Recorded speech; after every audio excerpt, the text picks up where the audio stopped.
누군가에게 필요한 사람이 된다는 것, 누군가에게 필요한 사람이 된다는 것이라는 제목으로 하나님 말씀 증거하도록 하겠습니다. 우리 12장으로 되어 있는데 1장부터 6장까지는 헛됨을 얘기하고 그리고 7장부터는 헛됨을 이기기 위해서 어떻게 살아야 될 것인가라고 하는 좀 긍정적인 내용으로 접근을 하고 있습니다. 이제 거의 마무리되고 있습니다. 근데 오늘 11장 제일 많이 보는 건데 1절 떡을 물 위에 던지라 여러 날 후에 뭐 도로 찾으리라, 이 말씀이 유명도 하면서 이거를 어떻게 해석하느냐에 따라서 세 가지의 전체 흐름이 완전히 달라져 버립니다. 저는 하나도 버리지 말고 다 품는 게 중요하다고 생각을 합니다. 첫 번째는 우리나라 사람들이 다수로 해석하는 거예요. 이게 구제라는 거예요. 구제하는 거다. 물 위에 떡을 던진 것이 구제하는 것이다. 특별히 우리가 영어 성경으로 많이 보는 NLT 같은 데도 난해주로 이걸 처리해요. 그래서 구제하는 거다.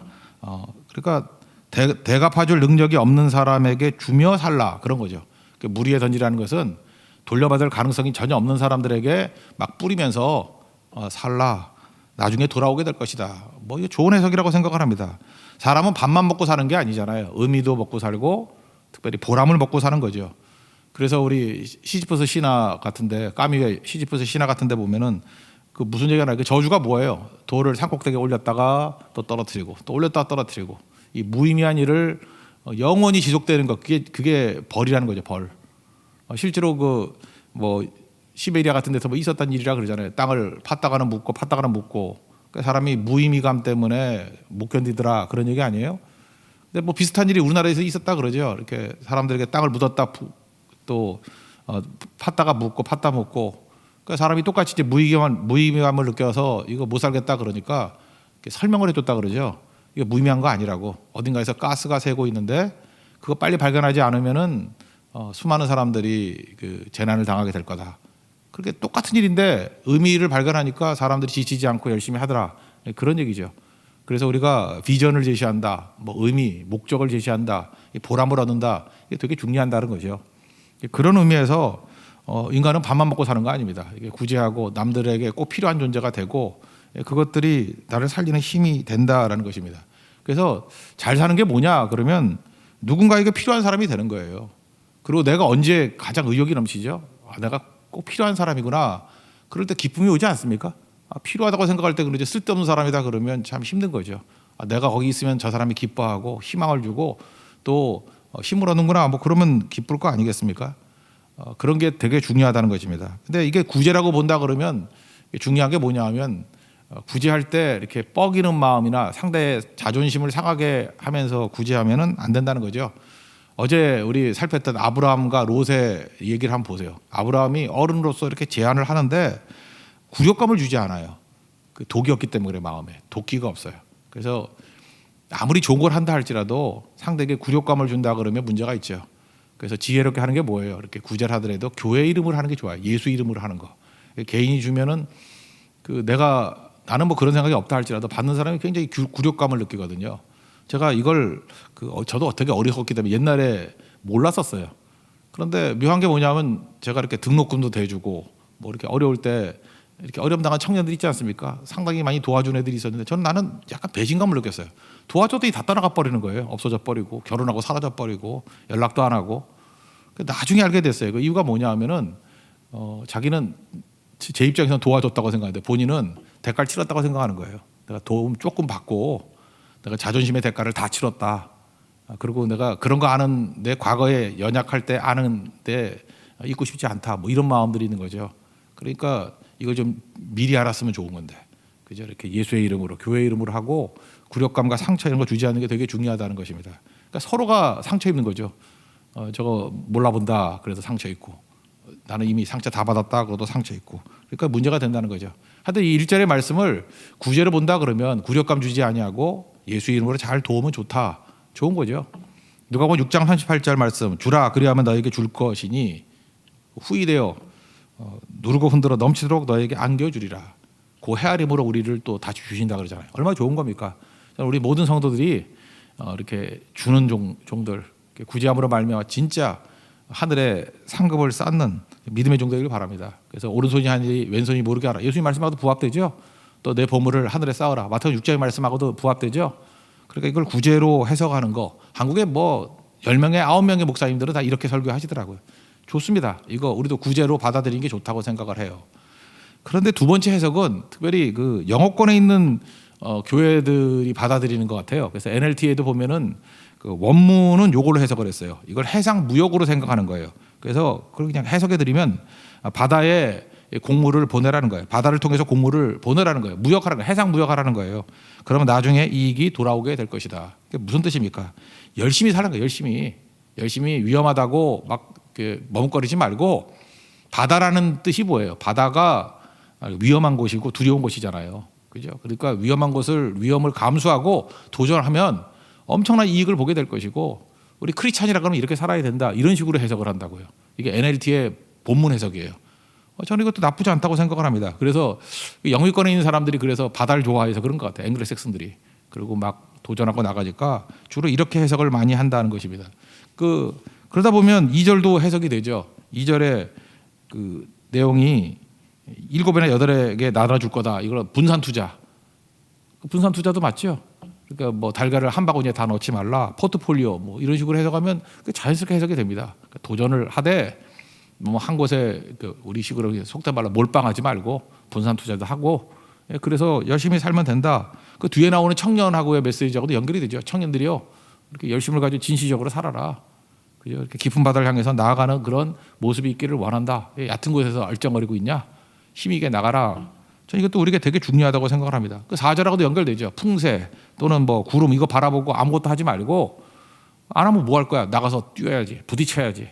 그럼 이길 수 있다. 저는 이 두 번째 해석도 우리에게 중요하다고 생각합니다. 오늘도 성도들이 사업을 하시거나 또 어떤 일이 있을 때 이 풍세나 구름만 바라보고 위축되는 것이 아니라 기상을 가지고 진실성을 가지고 하나님을 믿고 나가서 도전하면 승리할 수 있다고 생각을 합니다. 두 번째도 되게 중요한 메시지예요. 세 번째 메시지는 어찌 보면 이제 우리 교회만 하는지 모르겠고 또 이거 잘 안 하는 해석인데 제가 제일 싫어하는 것 중에 하나가 은유적인 해석이에요. 이게 풍류적 해석이라 그러는데 그런 걸 좀 한번 해보고 싶어요. 여기서 말하는 떡을 예수님으로 보자는 거예요. 마태복음 6장에 보면은 요한복음 6장에 보면 예수님을 생명의 떡 그러잖아요. 나는 생명의 떡이다. 6장 35절에 그러거든요. 나는 생명의 떡이야. 그죠? 그래서 내게 오는 자는 결코 줄이지 않아. 내가 떡이니까 배부르게 만들어 줄 거야. 그리고 나를 믿는 자는 영원히 목마르지도 않아. 떡이야. 나는 생수야. 그러면서 예수님께 말씀하신다고요. 그 앞부분에 보면요. 6장 32절, 33절 같은 데 보면은 모세가 너희에게 하늘로부터 떡을 준 것이 아니라 하늘 아버지께서 주신 거야. 모세가 준 떡 아니야. 만나를 아버지께서 주신 거야. 그리고 하나님의 떡은 그 만나는 사실 예수님이 상징한다는 거예요. 하늘에서 내려 세상에 생명을 주는 것이다. 내가 생명의 떡이야. 그리고 예수님 태어나신 곳이 베들레헴이잖아요. 그 레헴, 그 떡이거든요. 떡집이라는 뜻이. 베틀레헴, 그 떡. 그래서 떡하고 예수님하고 연관성이 되게 많다고요. 그래서 물 위에 떡을 던지라. 그건 예수님 증거하라. 이렇게 해석하는 게 저는 너무 마음에 뜨거움이 오고 좋아요. 그래서 저는 이렇게도 해석을 할 필요성이 있다고 생각을 합니다. 그러니까 물 위에 떡을 던지라. 세상에 던지라 그런 뜻이죠. 도로 찾으리라. 예수님 부활하셨잖아요. 그러니까 7이나 8에게 전하라. 그리고 어려움이 있어도 열심히 전하라. 이렇게 해석을 할 수도 있겠죠. 그런 해석으로 한번 1절과 2절 한번 읽어봤으면 좋겠습니다. 1절, 2절 읽겠습니다. 시작. 너는 내 떡을 물 위에 던지라. 여러 날 후에 도로 찾으리라. 7에게나 8에게 나눠 줄지어다. 무슨 재앙이 땅에 임할는지 내가 알지 못함이라. 그죠? 예수님 믿어야 구원받고 재앙에서 건진 바 된다. 생명의 떡 대신 예수님 증거하자. 여러분 꼭 그렇게 하시겠습니까? 이게 꼭 중요한 거예요. 저도 이게 지금 뭐 코로나 바이러스 이렇게 상황 속에서 여러 가지 위축되고 이렇게 있는 상황에서 제일 중요한 거 해야겠더라고요. 그게 바로 뭐예요? 예수님 증거하는 거. 구원의 떡 대신 생명의 떡 대신 예수님 증거하는 거. 그거보다 더 중요한 것은 없다라는 것입니다. 그럼 그 다음도 해석이 되는 거예요. 그냥 죽치고 앉아 있지 말고 어려움이 온다 할지라도 기근이 온다 아브라함 같으면 기근이 온다 할지라도 있는 자리 버티면서 있으라는 거죠. 있으라. 그러니까 그 믿음이라는 말이 히브리어로 에무나라 그랬죠. 요거는 알아둘 필요성이 있어요. 견디다예요. 버티다. 견디다 버티다. 그런 거죠. 그래서 3절 한번 읽겠습니다. 3절 시작. 구름에 비가 가득하면 땅에 쏟아지면 나무로나 북으로나 쓰러지면 그 쓰러진 것에 그냥 있으리라. 그러니까 이게 좋지 않은 상황이죠. 어려움이 온다 할지라도. 그러니까 아브라함 식으로 말한다 그러면 약속의 땅에 가나안 땅에 기근이 온다 할지라도 그냥 있으라. 잠깐 애굽으로 튀려고 그러지 말고 버티라는 거예요. 버티라는 거. 믿음 가지고 버티라. 견디라. 그 자리에 견디라. 그럼 하나님께서 승리 주신다는 거죠. 그리고 4절을 보니까 이렇게 했습니다. 4절 시작. 풍세를 살펴보는 자는 파종하지 못할 것이요 구름을 바라보는 자는 거두지 못하리라. 그러니까 풍세, 뭐 구름, 그러니까 상황과 조건 쳐다보고 아무것도 안 할 거냐? 그러지 않는다는 거죠. 이건 또 디모데후서 4장 2절의 말씀하고도 일치되죠. 말씀을 전파하라. 언제요? 때를 어떤지 못 어떤지. 그러니까 뭐 풍세 이런 거 조건 따지지 말고 지금은 아니에요 뭐 이러지 말고 항상 증거하라는 거 항상. 그러니까 뭐 맘 잡고 성교할 때 하고 맘 잡고 전도할 때만 아니라 우리 일상이 예수님 향기를 바라고 계속해서 증거하는 거 말하는 거예요. 그죠? 예수님 때문이다. 너 뭐로 사냐? 예수님의 힘으로 산다. 말씀으로 산다. 너 그렇게 행동하는 이유가 뭐냐? 그러면 이게 너무 강하지 않더라도 자연스럽게 저 사람은 말씀 따라 사는 사람이구나. 믿음의 사람이구나. 그게 단을 쌓는 거예요. 계속해서 단을 쌓아가는 그런 인생을 사는 거. 그게 중요하다라는 것입니다. 그래서 우리는 알고 가는 게 아니죠. 그래서 우리는 아는 게 없어요. 믿고 가는 거죠. 갈 바를 알지 못하고 가는 거라고. 5절 6절 읽겠습니다. 시작. 바람의 길이 어떠함과 아이 벤 자의 태에서 뼈가 어떻게 자라는지를 내가 알지 못한 같이 만사를 성취하시는 하나님의 일을 내가 알지 못하느니라. 너는 아침에 씨를 뿌리고 저녁에도 손을 놓지 말라. 이것이 잘 되는지 저것이 잘 되는지 혹 둘이 다 잘 되는지 알지 못함이니라. 그러니까 아브라함도 그랬잖아요. 알고 갔습니까? 아니에요. 갈 바를 알지 못하고 하나님 말씀을 따라 말씀을 듣는 게 믿음의 시작이에요. 생명 씨가 들어갔어요. 듣고 이제는 뭐예요? 말씀을 따라가는 거. 그걸 뭐라 그래요? 순종. 근데 순종이 쉽지 않죠. 왜요? 기근이 오고 갈등이 오고 그때도 말씀 따라가는 거예요. 그러면 믿음이 자란다 그러죠. 비약적으로 자라나는 거. 그런 얘기를 지금 하고 있습니다. 그래서 우리는 모른다는 거예요. 바람이 어떤지. 바람 어디서 오는지 알아요? 모르잖아요. 오늘 기상대에서 뭐 난리를 쳤죠. 뭐 눈이 뭐 15cm가 쌓일 거라 그래서 다 걱정하고 우리 사모도 뭐 아침에 넘어지지 않게 걱정하고 그랬었는데 무슨 눈 오긴 뭐가 눈이 와. 눈을 씻고 바라봐도 눈이 안 왔는데. 그죠? 기상대가 참 이상한 것 같아요. 그죠? 예. 안 맞잖아요, 지금도. 그러니까 이거 보세요. 기상대만 그러나 우리가 바람의 길 알아요? 바람이 분다 그러고 안 불 수도 있고 그렇잖아요. 비가 온다 그러고 안 올 수도 있고 이거 몰라요. 이렇게 과학적인 기술 갖고 해도 모른다고. 또 아이 벤자의 뼈가 어떻게 되는지 알아요? 그 의사분들은 좀 알겠지만 전 모르겠어요. 그 뱃속에서 뼈가 어떻게 맞고 어떻게 내장이 나오고 뭐 어떻게 뇌가 생기고 그거 모르죠. 알아요? 낳고 나니까 뭐 애가 나온 거지 뭐. 그 모르잖아요 우리가. 모르듯이 다 모른다는 거야. 그러나 이 일을 성취하시는 분은 하나님이다. 믿고 가는 거죠. 우리 할 일이 뭐예요? 우리는 이렇게 말씀을 증거하면은 우리 이래가지고 이게 전도가 돼? 이래가지고 예수 믿을까? 근데 묘해요. 예수 믿는 거 보면요. 우리가 생각지도 않았을 때 이렇게 툭툭 던졌던 말씀들을 통해서 믿게 되는 경우 되게 많아요.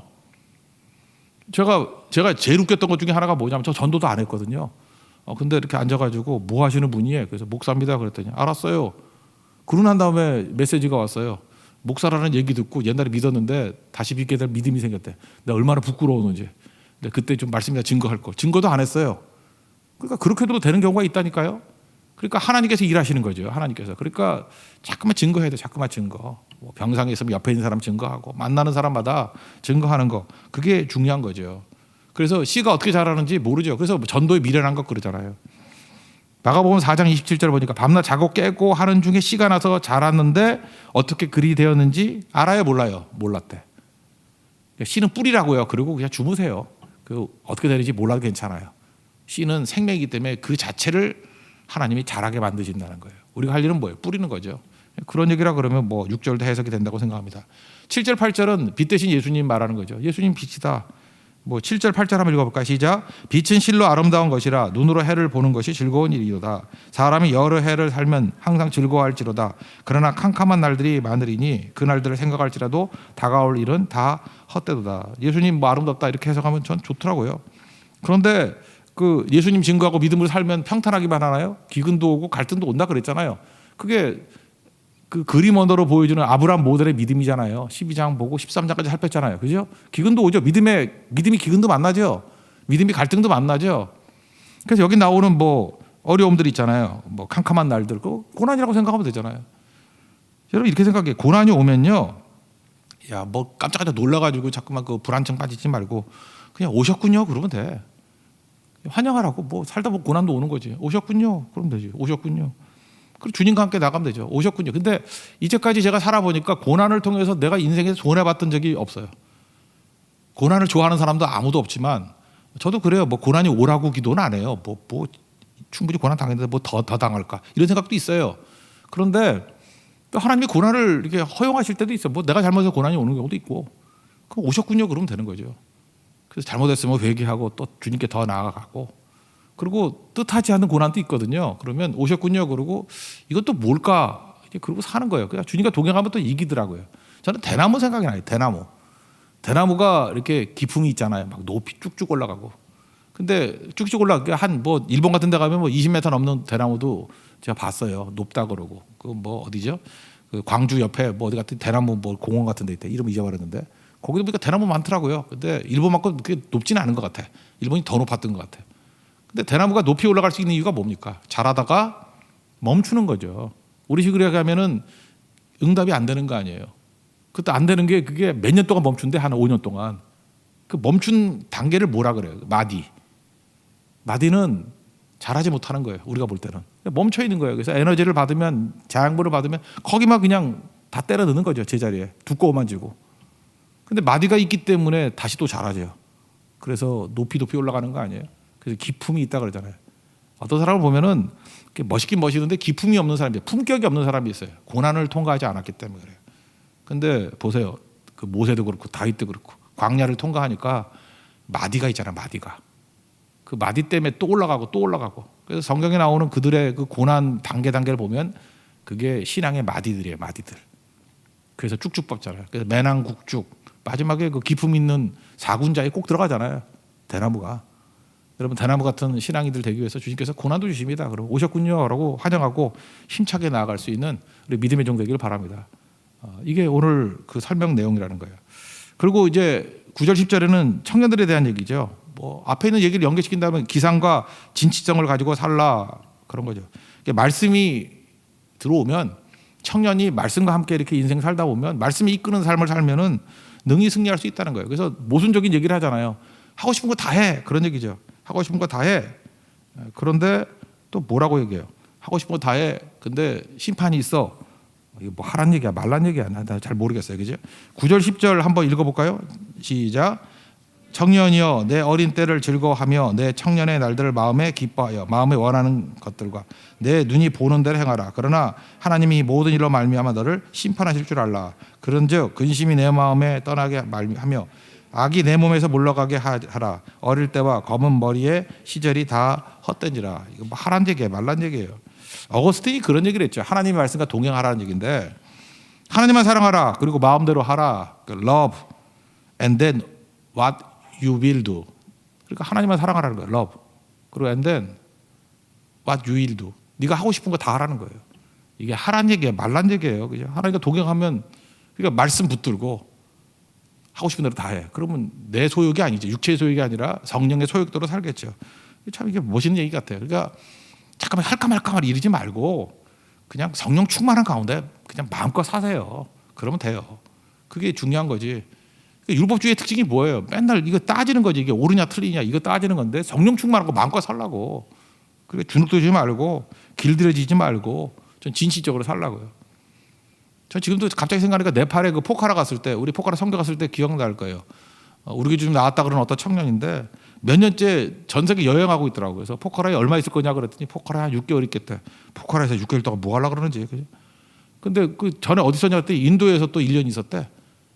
그러니까 뭐 애가 얼굴이 인도애 같아요. 그죠?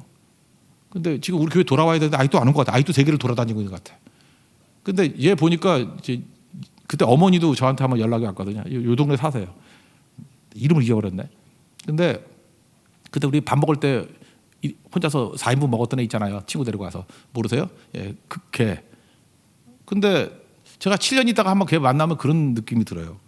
얼마나 그 위대한 영혼일까. 7년 동안 막 여기저기 전 세계 돌아다니면서 바닥부터 모든 걸 다 경험했던 사람이 세상 보는 눈이 다르겠죠. 그죠? 걔가 사업을 해도 사업을 다르게 할 거고, 특별히 목사가 된다 그러면 이 뭐 푸는 해석과 인간에 대한 이해도가 다를 거 아니에요. 그러니까 맨날 앉아가지고 책상에만 앉아 있지 말고 이렇게 좀 돌아다니면서 막 품고 다니는 이런 거 되게 중요한 것 같아요. 제가 한번 물어봐서 우리 딸들이 만약에 세계를 7년 동안 저렇게 싸돌아다닌다면 보낼까? 걱정은 될 것 같아. 그렇지만 맡기고 놔둬버리는 거예요. 놔둬버리는 거. 주님께 맡기고. 어제도 말씀드렸잖아요. 그 염려에 대해서 우리는 죄라는 의식을 안 가져요. 그래서 사실은 사랑을 가장한 염려가 너무 많아요. 그래서 누가복음 21장 34절에 그랬잖아요. 조심하라고. 스스로 조심해라. 방탕과 술 취함 이건 다 인정해요. 방탕하면 안 되고 술 취하면 안 되고. 근데 생활의 염려 때문에 우리가 둔하여진다. 그래서 염려하는 거 잠깐 허용한다니까요. 허용하고 문제시하지 않아요. 염려는 해도 되는 것 같이 보이고 문제시하지 않고 자꾸만 받아들이잖아요. 그러니까 마귀가 장난치는 거지. 그러니까 마귀가 뭐라 그래요? 맡기지 못하고. 그러니까 염려할 때 예수님과 내가 가까워지나? 염려 한번 해보라고. 하나님을 생각 안 한다고 예수님도 절대 생각이 안 나요. 오직 내 힘으로 뭘 할까? 잔소리만 들고 꼰대가 돼가고 그죠? 이거 하라 저거 하라 그러는 거지. 근데 염려하는 내용들 이렇게 불안한 내용들을 가지고 이건 기도 제목이에요. 내가 말하고 싶더라도 참고 기도하세요. 하나님께 맡기라고요. 다 맡기라. 다 맡기라. 그게 베드로전서 그 5장의 얘기 아니에요. 너의 염려를 다 주께 맡기라. 염려하거나 불안해하지 말고 맡기라. 그럼 주님이 돌보신대요. 근데 뭐가 걱정할 거 있어. 그러니까 오늘도 이 아침에 새벽에 할 일이 뭐냐면 불안한 요소들이 많이 있잖아요. 우리는 한계가 있는 존재들이니까 그때 다 맡겨버리는. 그래서 우리 청년들이 하는 얘기가 그거예요. 야, 근심하지 말고 다 맡겨버리고 성령 충만한 가운데 진취적으로 뛰어라. 그러면 그죠? 하나님께서 너 붙들어 주실 거야. 이게 신앙이라는 것입니다. 오늘 떡을 예수님이라고 해석을 하면서 해석하면 이런 말씀이 나와요. 세 가지 해석이 있다 그랬죠. 제가 두 가지는 짧게만 했는데 구제하는 거 이것도 맞아요. 열심히 구제해서 우리도 구제에 복을 누릴 수 있는 믿음의 종 되기를 바랍니다. 그리고 또 우리 해상 무역 어려운 일들 그러니까 뭐예요? 이렇게 블루 오션을 향해서 나가라는 거예요. 안 하던 일, 위험한 일, 남들 안 하는 일, 진취적으로 나가라. 해상 무역하라. 그럼 엄청난 이익을 받게 될 것이다. 이 앵글로색슨들이 주로 좋아하는 해석이에요. 그것도 맞는 얘기입니다. 그렇지만 더 중요한 것은 너무 전통적인 것 같이 보이지만 생명의 떡이신 예수님 그분 때문에 내가 생명 얻었고 목마르지 않잖아요. 날마다 증거해서 생명을 누릴 수 있는. 그래서 우리 교회는 이 세 가지를 다 누렸으면 좋겠어요. 구제와 진취적인 생활 그리고 무엇보다도 생명의 떡 대신 예수님 증거할 수 있는 승리의 종들 되기를 축원합니다. 자리에서 일어나겠습니다. 예수의 길 찬양하겠습니다. 안개 속에서.